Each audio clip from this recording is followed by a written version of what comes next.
ਹਾਂਜੀ ਦੋਸਤੋ, ਤੁਹਾਡਾ ਸਵਾਗਤ ਹੈ YouTube ਚੈਨਲ 'ਤੇ।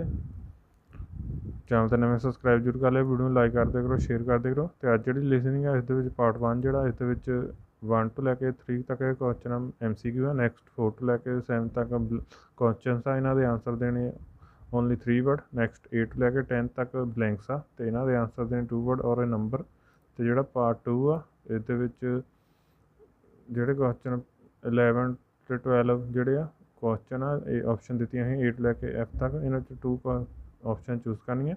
ਨੈਕਸਟ 13 ਤੋਂ ਲੈ ਕੇ 20 ਤੱਕ ਬਲੈਂਕਸ ਆ ਅਤੇ ਇਹਨਾਂ ਦਾ ਆਨਸਰ ਓਨਲੀ 3 ਵਰਡ ਔਰ ਇਹ ਨੰਬਰ ਦੇਣੇ ਆ। ਅਤੇ ਨੈਕਸਟ ਪਾਰਟ 3 ਜਿਹੜਾ ਇਸ ਤੋਂ 21 ਤੋਂ ਲੈ ਕੇ 26 ਤੱਕ ਬਲੈਂਕਸ ਆ ਅਤੇ ਇਹਨਾਂ ਦੇ ਆਨਸਰ ਓਨਲੀ 2 ਵਰਡ ਦੇਣੇ ਆ। ਅਤੇ ਨੈਕਸਟ ਜਿਹੜਾ 27 ਆ ਕੁਐਸਚਨ, ਇਹ ਬਲੈਂਕਸ ਆ, ਇਹਦਾ ਆਨਸਰ ਓਨਲੀ 3 ਵਰਡ ਦੇਣੇ। 28 ਤੋਂ ਲੈ ਕੇ 30 ਤੱਕ ਜਿਹੜੇ ਕੁਐਸਚਨ ਇਸ ਦੇ ਵਿੱਚ A ਤੋਂ ਲੈ ਕੇ G ਤੱਕ ਆਪਸ਼ਨ ਦਿੱਤੀਆਂ, 3 ਆਪਸ਼ਨ ਨੂੰ ਚੂਜ਼ ਕਰਨਾ। ਪਾਰਟ 4 ਜਿਹੜਾ ਇਸ ਦੇ ਵਿੱਚ 31 ਤੋਂ ਲੈ ਕੇ 34 ਤੱਕ ਬਲੈਂਕਸ ਆ, ਟੇਬਲ ਬਣਿਆ ਹੋਇਆ ਅਤੇ ਇਹਦੇ ਆਨਸਰ ਜਿਹੜੇ ਆ ਓਨਲੀ 2 ਵਰਡ ਦੇਣੇ। ਨੈਕਸਟ 35 ਤੋਂ ਲੈ ਕੇ 36 ਜਿਹੜੇ ਵੀ ਇਹ ਵੀ ਬਲੈਂਕਸ ਆ ਅਤੇ ਇਹਨਾਂ ਦੇ ਆਨਸਰ ਵੀ ਓਨਲੀ 2 ਵਰਡ ਦੇਣੇ। ਨੈਕਸਟ 37 ਤੋਂ ਲੈ ਕੇ 40 ਤੱਕ ਜਿਹੜੇ ਕੁਐਸਚਨ ਹੈ ਮੈਚ ਦੀ ਇਨਫੋਰਮੇਸ਼ਨ ਟਾਈਪ ਆ। ਸਾਰੇ ਕੁਐਸਚਨ ਚੰਗੀ ਤਰ੍ਹਾਂ ਰੀਡ ਕਰ ਲਓ ਅਤੇ ਆਪਾਂ ਹੁਣ ਲਿਸਨਿੰਗ ਜਿਹੜਾ ਸਟਾਰਟ ਕਰਦੇ ਹਾਂ। Part 1.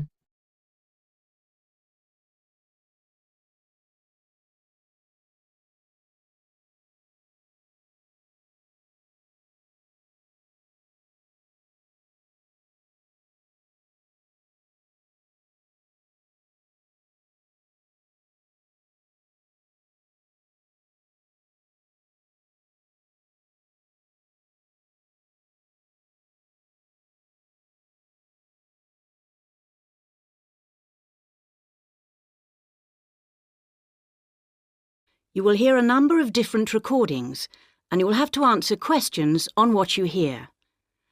There will be time for you to read the instructions and questions, and you will have a chance to check your work.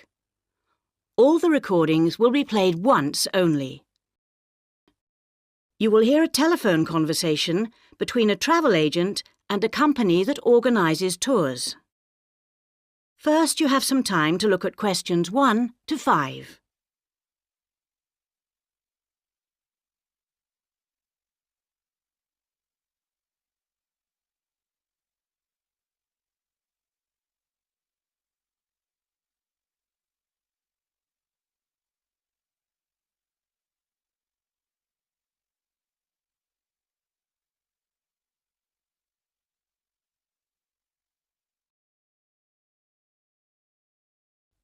Now we shall begin.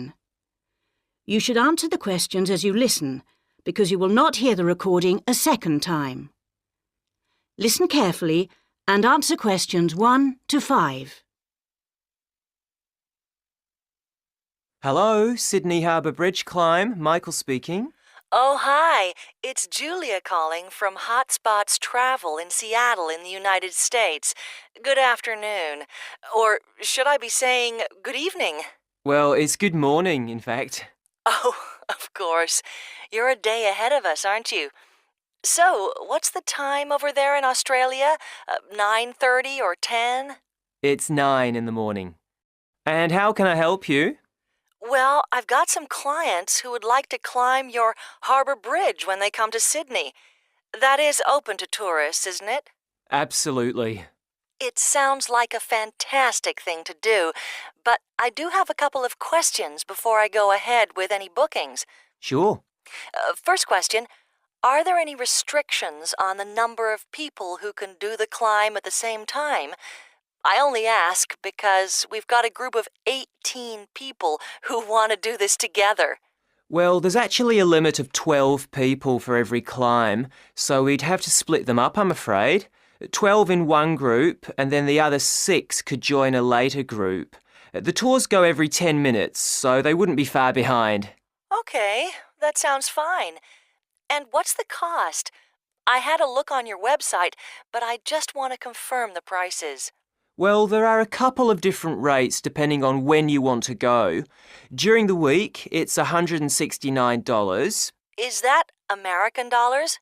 No, Australian dollars, so that's a little less. And it costs $189 at the weekends. So, $169 weekdays. That's for an adult, and for a child, it's $100 during the week. Right. But do bear in mind that children under 10 are not permitted to climb. Uh-huh. So how long does it take? The whole experience takes just over 3 hours, so you'll need to allow the whole morning. Wow.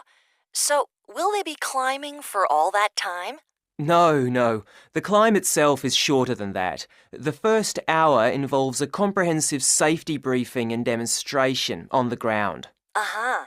And after the briefing, they'll spend approximately 1 hour getting to the top of the bridge, and then another hour to come back down. Right, I see. And if you don't mind my asking, is it safe? Have you had anybody fall off? Well, safety is our number one priority. Everyone wears a safety harness while they're doing the climb. It's quite secure. Oh, good. And the view must be fantastic from up there. Great for taking photos.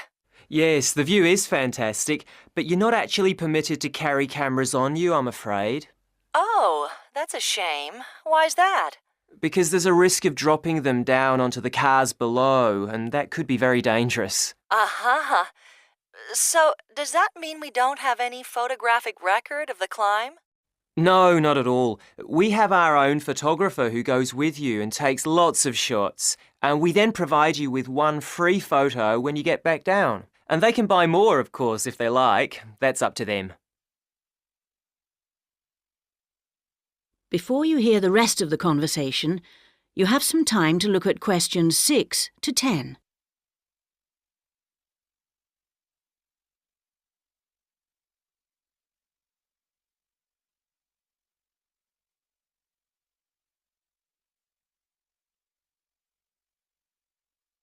Now listen and answer questions 6 to 10. It must get pretty windy up there, so should they wear some windproof clothing?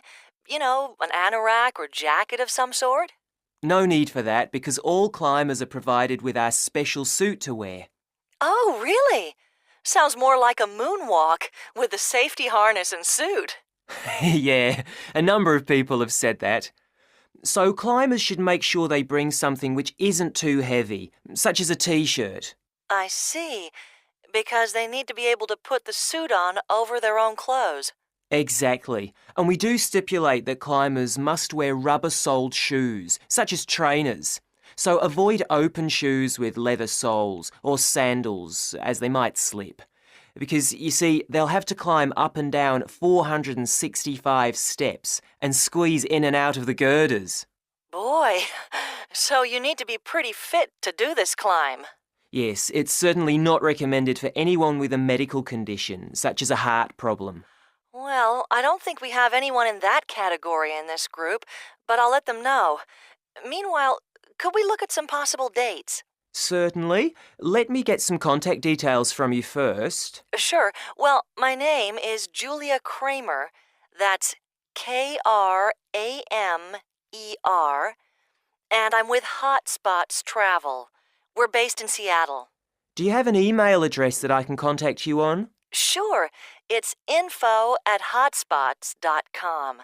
That's INFO at hotspots, HOTSPOTS.com.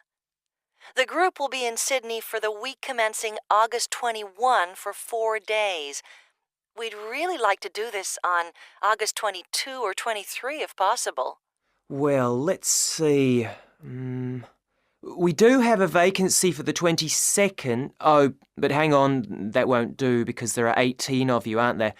It'll have to be on the 23rd to accommodate that number. Great.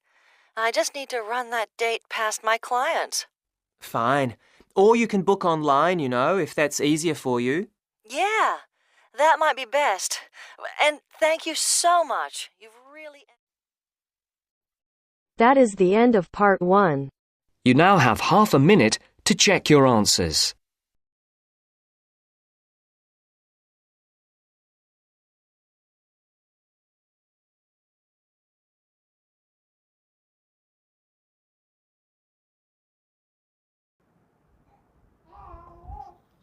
Part 1 ਜਿਹੜਾ ਖਤਮ ਹੋ ਚੁੱਕਾ, part 2 start ਹੋ ਚੁੱਕਾ। ਇਹਦੇ ਵਿੱਚ ਸਭ ਤੋਂ ਪਹਿਲਾਂ 11 ਤੋਂ 12 ਤੱਕ ਜਿਹੜੇ ਕੁਐਸਚਨ MCQ ਆ, A ਤੋਂ ਲੈ ਕੇ F ਤੱਕ ਆਪਸ਼ਨ ਦਿੱਤੀਆਂ ਹੋਈਆਂ। ਇਹਨਾਂ ਵਿੱਚੋਂ 2 ਆਪਸ਼ਨ ਨੂੰ ਚੂਜ਼ ਕਰਨਾ। ਕੁਐਸਚਨ ਚੰਗੀ ਤਰ੍ਹਾਂ ਰੀਡ ਕਰ ਲਓ ਤਾਂ ਆਪਾਂ ਪਾਰਟ 2 ਜਿਹੜਾ ਸਟਾਰਟ ਕਰਦੇ ਹਾਂ।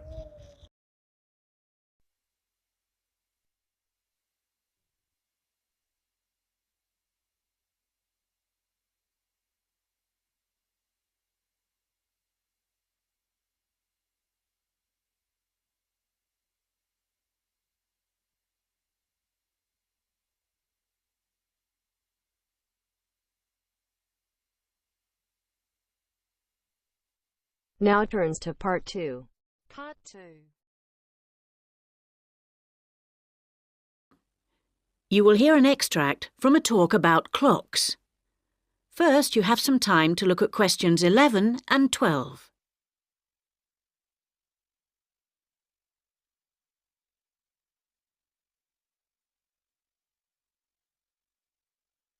Now listen carefully and answer questions 11 and 12. Good morning and welcome to the programme. And this week we're talking about famous objects and in particular clocks. And in the studio with us is Dylan Rees, a man with a passion for clocks. Thanks, Chris. Well, I've always been fascinated by clocks, and in particular, I like public clocks. For me, they represent everything that is good about a society: civic pride, social stability, and a sense of community. If you forget your watch one morning, or you can't afford a watch for that matter, you can always rely on there being a public clock somewhere nearby to help you out. By definition, such clocks are designed to be noticed, so they tend to be in prominent positions, such as church towers, railway stations, or other tall buildings. Sometimes they function as advertisements too, and so far, nobody has found a way of charging you to use them. Unlike digital clocks, which just show the time as a set of boring electronic numbers, the hands on the face of a clock represent time itself by moving round. Others announce the time by making some kind of noise. Before you hear the rest of the talk, you have some time to look at questions 13 to 20.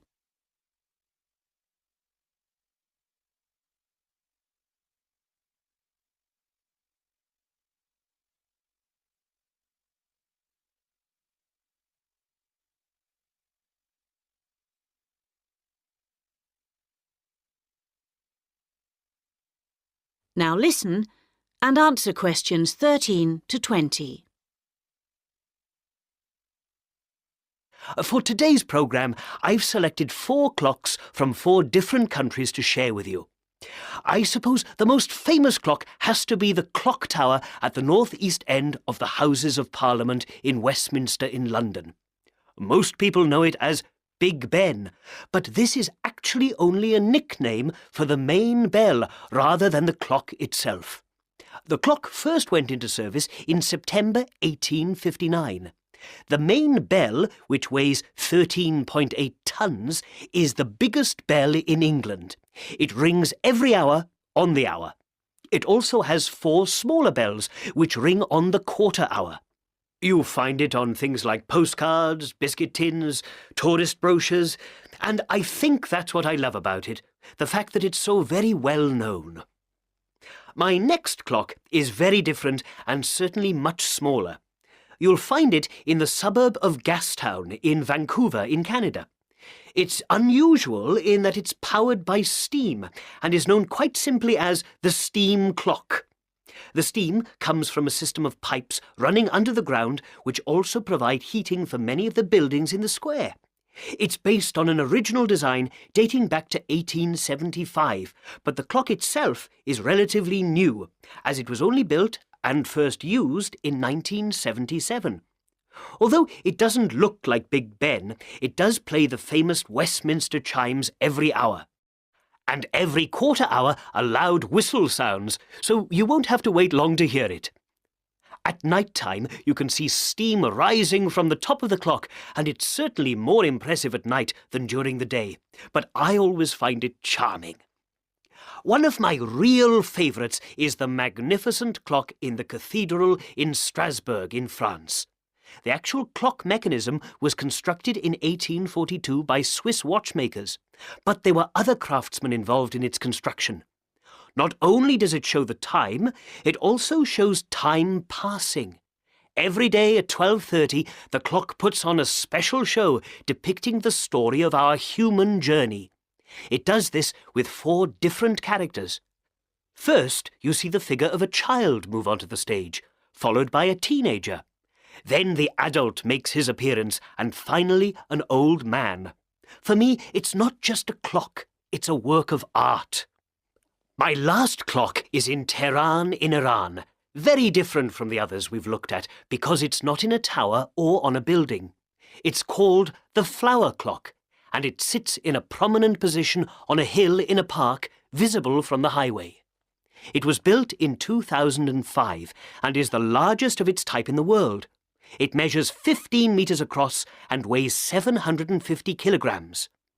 Being in such an exposed position in the open air, it has to withstand all weather conditions, rain, snow and wind. The mechanism's controlled by a computer, with a separate motor for each hand, guaranteed to operate with minimum error. I like it because it's such an unusual design. That is the end of part 2. You now have half a minute to check your answers.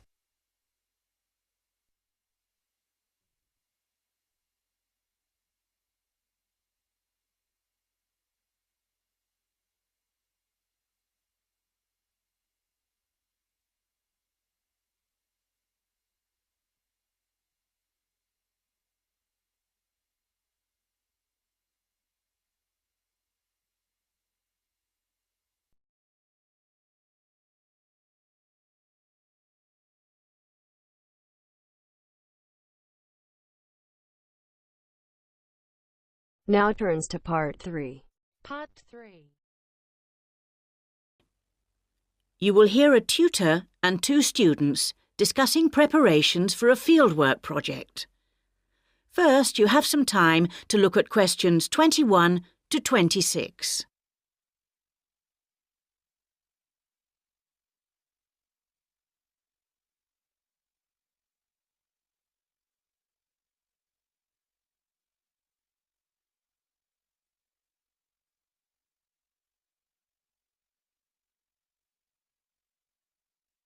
Now listen carefully and answer questions 21 to 26. So, today we're going to prepare the ground for the fieldwork project that you need to do for your midterm assessment. Last week, I said that we'd start by looking at some of the positive and negative sides of fieldwork, and I asked David and Maria to begin the session by doing this. Yes. We've decided to present these in the form of a table, and to do it by briefly comparing the strengths and weaknesses of fieldwork as against research in the laboratory. That's a good idea. Yes, so first of all, the difference between the 2 methods. Research in the field, and by that we mean research in what's termed a real-life situation, is, well, a lot of family research, for example, is field-based, because you need to have your subjects behaving as they would normally. I guess when we think of lab research, we often think of medical research or psychological tests. Yes, the lab's good for this because you need to make sure that you know exactly what people are doing. So this is a major strength of lab work, which we've highlighted. The lab provides a controlled environment. Yeah, you can really make sure that the variable that you want to study is isolated. You can keep all the others under control. The other big strength of the lab is that you might need things, for example, a running machine if you're doing an experiment on fitness. Or medical machinery. There's no limit really to the amount of technical equipment that you can have in a lab. So that's another strength. But there are a few negatives to lab experiments, and the main ones for us were what we've called the ecological validity. This refers to the false nature of lab experiments. And another problem is that in the field you can pick and choose your subjects, but you have to ask people if they'll participate in the lab. Which means that you only get subjects who are willing to take part. And the big question then is, will this have an impact on the research findings? So that's the second main weakness of lab research. With field research, the main advantage is that the ecological validity is improved because the surroundings aren't specially designed in any way. But there are certain drawbacks, and they're quite big ones. Yeah, it's much harder to keep some effects that you don't want out of the experiment. If you want to examine the effects of noise on sleep, say, this would be tricky because you never know what noises are going to occur outside a lab. In the lab, you can control the noise. Right. And finally, big disadvantage, though a lot of wildlife researchers do amazingly well with this, it can be really hard when it comes to setting up the whole experimental area. There's all the issues like how long you leave things like cameras, recorders, that kind of thing there once they've been set up, how it's looked after and so on. Before you hear the rest of the discussion, you have some time to look at questions 27 to 30.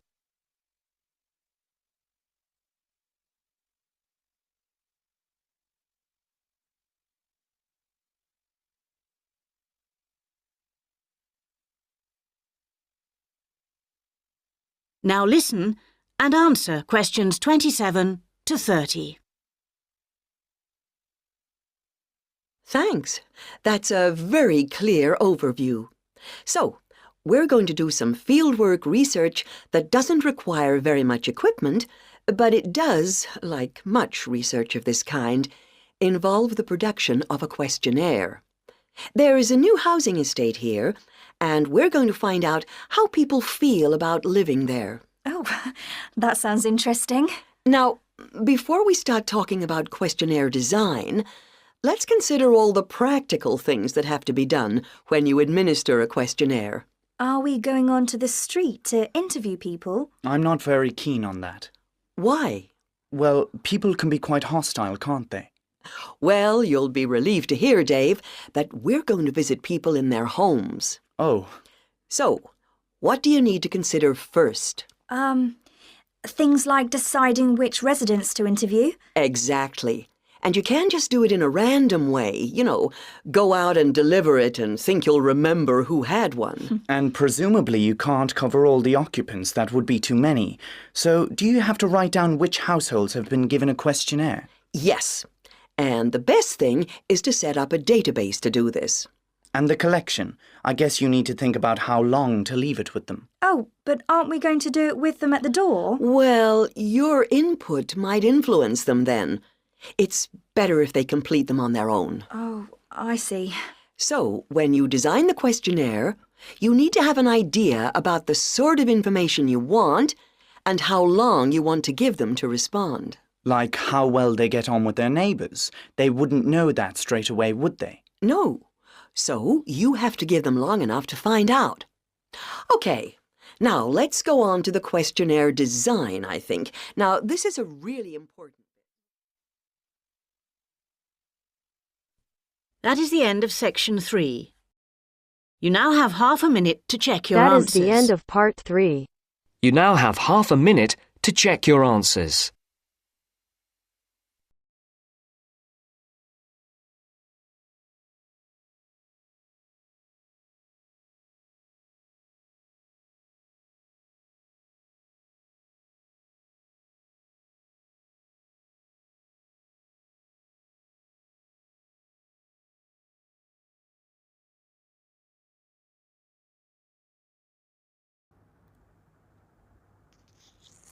Part 3 ਜਿਹੜਾ ਖਤਮ ਹੋ ਚੁੱਕਾ, part 4 start ਹੋ ਚੁੱਕਾ। ਇਹਦੇ ਵਿੱਚ 31 ਤੋਂ ਲੈ ਕੇ 34 ਤੱਕ ਜਿਹੜੇ ਬਲੈਂਕਸ ਆ ਇਹਨਾਂ ਦੇ ਆਨਸਰ ਓਨਲੀ 2 ਵਰਡ ਦੇਣੇ ਅਤੇ ਟੇਬਲ ਬਣਿਆ ਹੋਇਆ। ਨੈਕਸਟ 35 ਤੋਂ ਲੈ ਕੇ 36 ਅਗੇਨ ਬਲੈਂਕਸ ਆ ਅਤੇ ਇਹਨਾਂ ਦੇ ਵੀ ਆਨਸਰ ਜਿਹੜੇ ਓਨਲੀ 2 ਵਰਡਸ ਦੇਣੇ ਆ।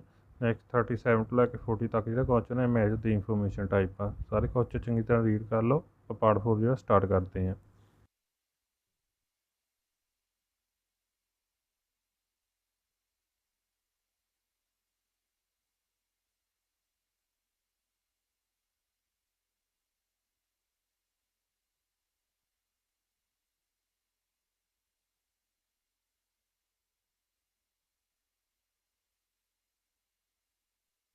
Now turn to Section 4. Part 4. Section 4. You will hear part of a lecture about traffic management. First, you have some time to look at questions 31 to 40.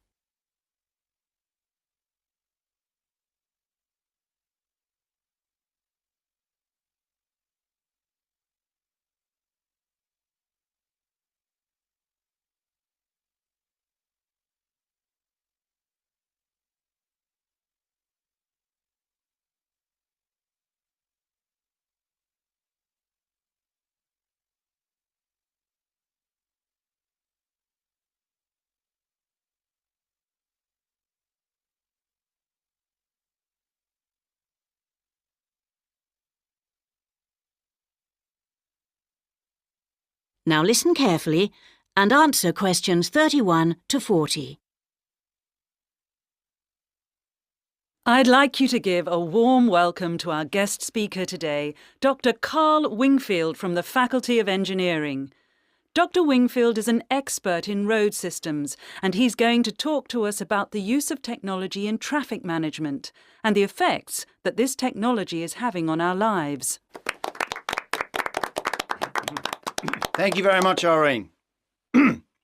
Well, let me start by asking, hands up everyone who came here today by car. Looks like about half of you. And hands up those of you who went through a set of traffic lights on your way here, or passed a speed camera, or used a toll road. Most of you, in fact.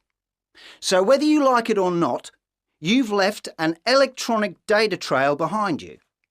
And this means that first, the traffic authorities can track where your car has been today, and second, at what time you made the journey. The question is this a good or a bad thing? Well, the transport authorities think it's a good thing. They say that their tracking systems, and by that I mean speed cameras, red light cameras, e-tags for tolls and bridges, are for our own good. They argue that there's an urgent need to reduce the number of traffic accidents on our roads, and the technology is being used to encourage safe driving. They also say, and I think everyone who has ever been stuck in traffic before would have to agree on this one, that they need to manage the increasing volumes of traffic more efficiently by keeping the traffic flowing smoothly to minimise traffic jams. And there are some other advantages which have less to do with traffic and more to do with law and order. The road traffic authorities, and in particular the police, are keen to tackle the increasing problem of car theft by making it harder for thieves to steal cars in the first place and easier to find the cars after they've been stolen. So, let's have a look at what's happening in a number of other countries. In the UK, a company has come up with the idea of e-plates. These are electronic number plates that have a radio frequency identification tag. That's an RFID embedded in them, which acts as a tracking device. These RFID tags transmit a unique code that can't be seen or removed from the car, but which allows the car to be tracked from a considerable distance. The manufacturers say that a single reader at the roadside can identify dozens of vehicles fitted with an E-plate.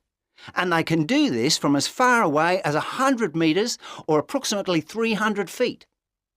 One potential problem, however, is that they might not last as long as the cars themselves, because the E-plates have a battery life of 10 years. So, how do countries feel about E-plates? The E-plates project has been under development in the UK for the past 3 years at a cost of more than £1 million and is currently being trialled there. The British government is extremely interested in the idea of E-plates to replace standard registration plates, and other governments are taking note too. Officials in the United States say they'll be watching the British trials closely as they contemplate the introduction of the plates to make vehicles electronically trackable for all the reasons we've mentioned already. However, At this stage, they say they will wait to see what the outcome of the UK trial is before they make a decision. In Malaysia, the government is going ahead with e-plate trials and they plan to implement the system in 2 stages, starting with new cars, followed by those already on the road. They see this technology as being state-of-the-art and are convinced that it will bring many advantages. Here in Australia, we're biding our time on the question of e-plates. Although we've embraced the electronic toll systems with great enthusiasm, and most cars are now fitted with an e-tag on the windscreen. I know there have been high-level discussions, but so far the Australian traffic authorities say they do not intend to trial e-plates. We do anticipate, however, that by the year 2012, all new vehicles will be equipped with GPS satellite navigation systems as a standard fitting. That is the end of part 4. You now have half a minute to check your answers.